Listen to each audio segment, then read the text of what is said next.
this time round, how do you explain of the 27 MPs who are Luo in Nyanza? All of them were given ODM's nominated nomination ticket to go back to parliament. That cannot be explained.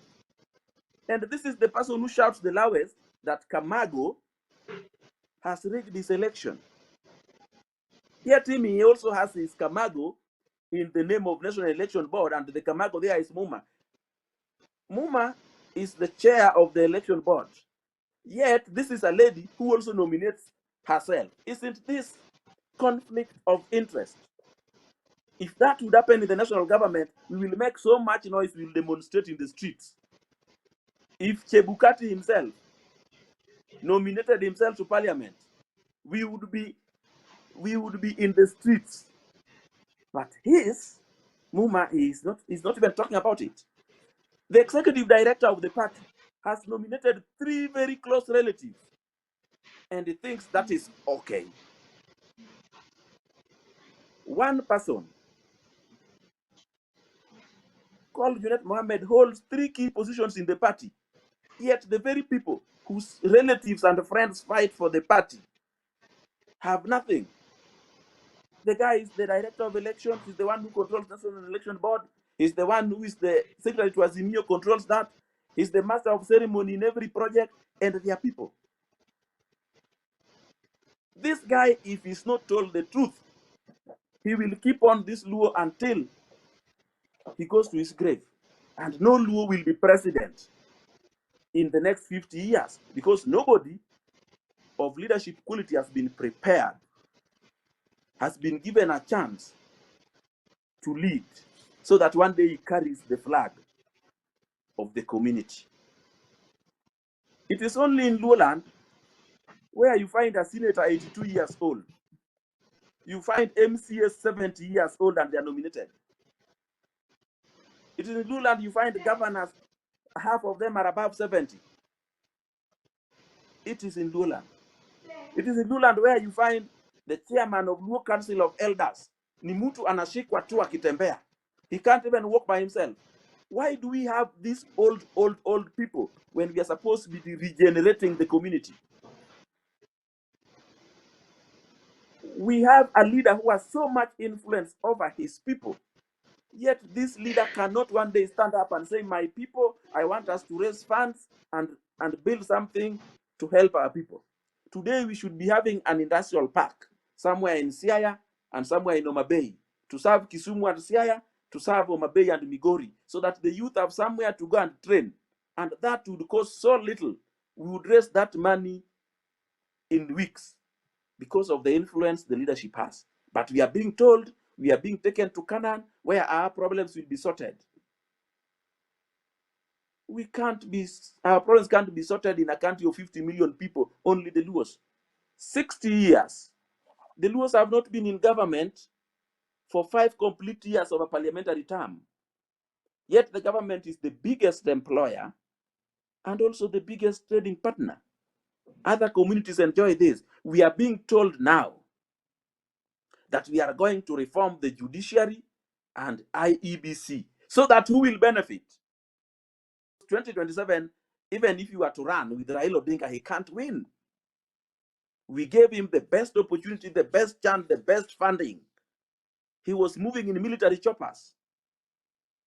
He was going to campaign in 8 choppers at a go with presidential security, with presidential funding, and he won nothing. In 2 weeks, he has told us Kamago was the problem, Chebukati was the problem. He has told us the Supreme Court was the problem. Today I hear Obama is the problem. And we can't bring our minds to question this. We need to question this man. He needs to call us to a meeting and tell us, oh, my people, you have been on my behalf. I've been taking you to the streets. You have been voting for me. This is the reason why I did not win. You people, what do you think? He has never asked the people who participated in this. We need to question people like Odurongwen. Why did we not have agents? And he explains to us we did not have agents because we thought ABCD. Because you cannot go to court And there's no agent who has sworn an affidavit because we expect the agents are to take care of the data and the voting process. So these are things we Mheshimiwa, need do you do a believe in postmortem. the Canaan narrative? Sorry? Mheshimiwa, do Yes. you believe in the Canaan narrative? Canaan narrative is a cultic narrative. I told you, to build a cult, you need 3 pillars. Pillar number 1, the paradise you are taking people to. And that is the Canaan narrative. Pillar number 2, you need an enemy, a perennial enemy. And that remains there all the time. An enemy that people sleep and think he will harm us. An enemy that everyone is blamed on. Every mistake is blamed on. An enemy that is used to scare people. If you want to question something, you are told you belong to the enemy. In church, when you go today and you commit a sin, they tell you you are of the Satan cult. You belong to Satan. Then you have the leader. These 3 things are the ones that keep the cult going. And it is also said that the moment you reach paradise, the cult dies. Look at Moi. If they also thought presidency was Canaan and paradise, when Moi's presidency term ended, his sons cannot be elected. When Kibaki's term ended, even his lovely second wife could not be elected, nor his son. Uhuru Kenyatta too has gone home. Even his community has rejected him. So this guy fears this rejection. Once you achieve the Canaan goal, your destination is reached. The cult collapses. But if the cult is what you rely on, then you can't go anywhere. You can't accept to reach it. Be told, enda Serena uapishwe, enda Serena utangazwe kama mshindi, utakataa. And then you return to call people's sons and daughters to go to the streets again to reform an electoral body which is described as independent, to reform a judiciary that we have spent 60 years trying to reform. Should be the Luo, be the people to fight for reforms? Why? And they don't benefit from the successive governments. After we fight for reforms, multi-party comes, we are told we cannot be part of the government. We have to sit outside and wait until Baba becomes the president himself. Today, you saw when the president came to Homa Bay, every elected leader in Homa Bay, which the party gave a ticket, was told never to appear there.